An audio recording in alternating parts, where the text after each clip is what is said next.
本台消息，国家主席习近平今天致电阿富汗总统穆罕默德·阿什拉夫·加尼，对阿富汗首都喀布尔发生汽车炸弹袭击事件表示慰问。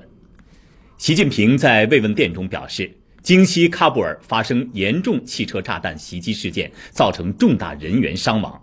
我谨代表中国政府和中国人民，并以我个人的名义，对遇难者表示深切的哀悼，向受伤者和遇难者家属表示诚挚的慰问。中国反对一切形式的恐怖主义，对这一袭击事件予以强烈谴责。中国愿同国际社会一道，坚定支持阿富汗政府和人民防范和打击恐怖主义，维护国家安全稳定。